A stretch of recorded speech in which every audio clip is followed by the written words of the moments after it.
कुछ इस प्रकार से आपको एक ईमेल मिला होगा ग्रो की तरफ से आपकी रजिस्टर्ड ईमेल आईडी पे, जिसमें क्लियरली लिखा है कि आपको 31 मार्च 2023 से पहले पहले अपने नॉमिनी को डिक्लेयर करना है। अगर आप ऐसा नहीं करते हैं उस कंडीशन में आप स्टॉक्स को बाय नहीं कर पाएंगे, सेल भी नहीं कर पाएंगे। और अगर म्यूचुअल फंड्स में भी आपने पैसे इन्वेस्ट कर रखे हैं तो आप म्यूचुअल फंड्स को भी सेल नहीं कर पाएंगे, यानी कि आप अपने डीमेट अकाउंट में किसी भी प्रकार का ट्रांजेक्शन नहीं कर पाएंगे। आपका जो डीमेट अकाउंट होगा वो फ्रीज हो जाएगा या फिर आप बोल सकते हैं कि वो बंद हो जाएगा। ये डेडलाइन थी 31 मार्च 2023 की, लेकिन सेबी ने इसको बढ़ा के 30 सितंबर 2023 कर दिया है। तो इस वीडियो के माध्यम से डिटेल में स्टेप बाय स्टेप जानेंगे सेबी की नई गाइडलाइंस के अनुसार आपको ग्रो के डीमेट अकाउंट में किस प्रकार से नॉमिनी को ऐड करना है। और अगर आपको यही नहीं पता कि नॉमिनी क्या है, कैसे काम करता है, किस प्रकार से ऐड करना है, किन्हें हम नॉमिनी बना सकते हैं, कौन सी वो कंडीशन है जिनको आपको फॉलो करना है नॉमिनी को बनाते समय, सबसे पहला स्टेप है आपको ग्रो के डीमेट अकाउंट का मोबाइल एप्लीकेशन आपके मोबाइल में इंस्टॉल कर लेना है। मैं वीडियो के डिस्क्रिप्शन में भी आपको लिंक प्रोवाइड करवा दूंगा, या फिर अगर आपके पास आईफोन है तो आप ऐप स्टोर से डाउनलोड कर लीजिए। अगर आपके पास एंड्रॉइड मोबाइल है तो आप प्ले स्टोर से भी डाउनलोड कर सकते हैं। ग्रो ऐप डाउनलोड होने के बाद में आपको ओपन कर लेना है। ओपन करने के बाद में आपको हो सकता है कि नोटिफिकेशन की परमिशन मांगे, सो आपके ऊपर निर्भर करता है, आप चाहें तो दे या फिर इग्नोर करें। सो मैं अलाउ कर देता हूँ। उसके बाद में आपको यहाँ पे ऑप्शन मिलेगा कंटिन्यू विद गूगल, यहाँ क्लिक करेंगे। यहाँ पे क्लिक करने के बाद में आपको कंटिन्यू पे क्लिक करना है। कंटिन्यू पे क्लिक करने के बाद में अगर आपका यहाँ पे जो रजिस्टर्ड ईमेल आईडी है वो आपको दिखाई देता है तो आपको जस्ट उस पे क्लिक करना है। अगर नहीं देता है सो यूज अनदर अकाउंट यहाँ क्लिक करेंगे। उसके बाद में ग्रो के साथ जो भी आपका रजिस्टर्ड ईमेल आईडी है वो आपको यहाँ पे टाइप करना है। उसके बाद में आपको नेक्स्ट पे क्लिक करना है। नेक्स्ट पे क्लिक करने के बाद में आपका जो ईमेल आईडी है उसका पासवर्ड क्या है वो डालना है। ग्रो का पासवर्ड नहीं डालना, आपका जो ईमेल आईडी आप लॉगिन करते हो ना वो पासवर्ड आपको यहाँ पे डालना है। जैसे ही आपका ईमेल आईडी लॉगिन हो जाएगा कुछ इस प्रकार के पेज पे आपको भेज दिया जाएगा। उसके बाद में अगर आप फेस आईडी को यूज करना चाहते हैं सो आप अलाउ करें या अलाउ ना करें। उसके बाद में आपका जो अकाउंट है वो ऑटोमेटिक लॉगिन हो जाएगा, या फिर हो सकता है कि सिक्योरिटी आपसे पिन पूछा जाए, ओटीपी पूछा जाए, सो वो आपको प्रोवाइड करवाना है। उसके बाद में हो सकता है कि नॉमिनी का जो डिक्लेयर वाला फॉर्म है या फिर ऑप्शन है वो आपको स्टार्टिंग में दिखाई दे। अगर नहीं देता है तो ऊपर आपको एक यूजर का लोगो या फिर आपकी फोटो का लोगो आपको दिखाई देगा, यहाँ क्लिक करेंगे। यहाँ पर आपका नाम आपको दिखाई देगा, जस्ट उसके नीचे लिखा है अकाउंट डिटेल। सो आप अपने नाम के ऊपर यहाँ क्लिक कर लेंगे। जैसे ही आप यहाँ पे क्लिक करेंगे आपके अकाउंट की डिटेल आपको दिखाई देंगी। थोड़ा सा नीचे की तरफ आप स्क्रॉल करेंगे, यहाँ पे लास्ट में एक ऑप्शन मिलता है डिक्लेयर नॉमिनी, यहाँ पे आपको क्लिक करना है। उसके बाद में सेबी के द्वारा जो सर्कुलर जारी किया गया था उसकी कुछ बेसिक हाईलाइट यहाँ पे दिखाई दे रही है। आपको ऐड नॉमिनी वाले ऑप्शन पे क्लिक करना है। उसके बाद में आपको डायरेक्ट नॉमिनी वाले पेज पे भेज दिया जाएगा। अब यहाँ पे नॉमिनी को ऐड करें उससे पहले कुछ बातों का आपको ध्यान रखना है। नॉमिनी होता क्या है अगर आपको ये नहीं पता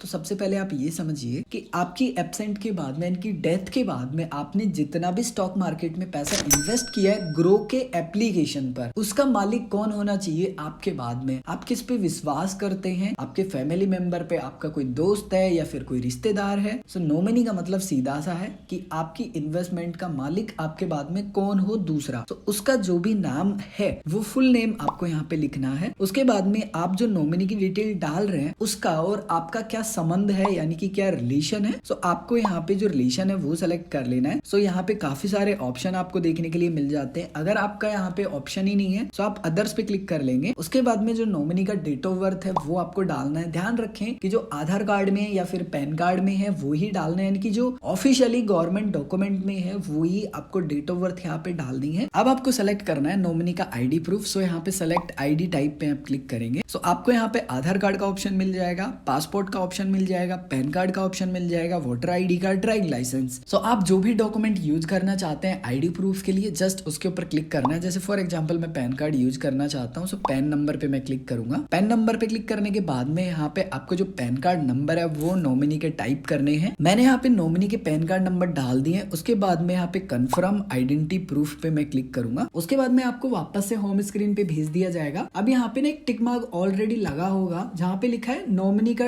एड्रेस और आपका एड्रेस सेम है, तो उस कंडीशन में टिक मार्क आपको चालू रखना है। लेकिन अगर आपका और नॉमिनी का एड्रेस अलग अलग है तो आपको ये टिक मार्क हटा देना है एंड जो भी नॉमिनी का एड्रेस है फिर वो पूरा आपको फिल करना पड़ेगा। बट मेरी कंडीशन में तो मेरा और नॉमिनी का जो एड्रेस है वो सेम ही है। सो उसके बाद में मुझे यहाँ पे कंफर्म पे क्लिक करना है। उसके बाद में मुझे ई साइन करना होगा। अब ई साइन करना जरूरी क्यों है, क्योंकि नॉमिनी का पूरा एक ऑनलाइन फॉर्म बना है जो कि मेरे द्वारा भरा गया है, लेकिन ये ऑनलाइन प्रोसेस है। तो उसको वेरीफाई करना है कि हाँ ये एकदम सही है। सो आपको यहाँ पे proceed to Aadhaar e sign पे क्लिक करना है। उसके बाद में यहाँ पे आपको कुछ बेसिक डिटेल दिखाई दे रही है नॉमिनी के जो फॉर्म है उसकी। के बाद में प्रोसीड टू ई साइन पे क्लिक करना है। यहाँ पे जो नॉमिनी है उनका फॉर्म आपको यहाँ पे दिखाई देने वाला है, उनकी कुछ बेसिक डिटेल आपको दिखाई देंगी, पढ़ना चाहे तो पढ़ सकते हैं, अथवा आपको ई साइन नाउ पे क्लिक करना है। आपको NSDL की वेबसाइट पे भेज दिया जाएगा। सबसे पहले आपको यहाँ पे टिक मार्क करना है। अब आपको यहाँ पे आपका जो आधार कार्ड नंबर है ना वो प्रोवाइड करवाना है खुद का। उसके बाद में आपको सेंड OTP पे क्लिक करना है। उसके बाद में आधार कार्ड के साथ जो भी मोबाइल नंबर लिंक होगा उस पर आपको OTP भेजा जाएगा। वो एंटर OTP वाले ऑप्शन में जो भी OTP मिलता है वो डालेंगे, वेरीफाई OTP पे क्लिक करेंगे। जैसे कि आप देख सकते हैं मेरा जो ई साइन है वो सक्सेसफुली हो चुका है। ई साइन होने के बाद में आपको ये ऑटोमेटिक बैक कर देगा एंड वापस से यहाँ पे जो proceed to Aadhaar e sign वाला पेज होगा वो ऑटोमेटिक यहाँ पे रिफ्रेश होगा, आपको कुछ करने की जरूरत नहीं है। उसके बाद में आपको वापस से आपके प्रोफाइल पे भेज दिया जाएगा जैसे आपका नॉमिनी ऐड हो जाएगा उस कंडीशन में। अब जैसे कि आप देखेंगे यहाँ पे नॉमिनी का जो डिक्लेयर वाला पहले ऑप्शन आता था वो नहीं आ रहा। अब आप यहाँ पे नॉमिनी डिटेल्स वाले ऑप्शन पे क्लिक करेंगे। जैसे आप यहाँ पे क्लिक करेंगे आपने जो नॉमिनी की डिटेल प्रोवाइड करवाई है वो आपको यहाँ दिखाई देंगी, नाम नॉमिनी का और आपका रिश्ता, उसके बाद में नॉमिनी की डेट ऑफ बर्थ, नॉमिनी का जो ID प्रूफ है वो। सो कुछ इस प्रकार से आप ग्रो में अपना जो नॉमिनी है वो ऐड कर सकते हैं। अगर आपको नॉमिनी को ऐड करने में कोई भी समस्या आती है या कुछ भी कंफ्यूजन है तो आप कमेंट करके पूछ सकते हैं।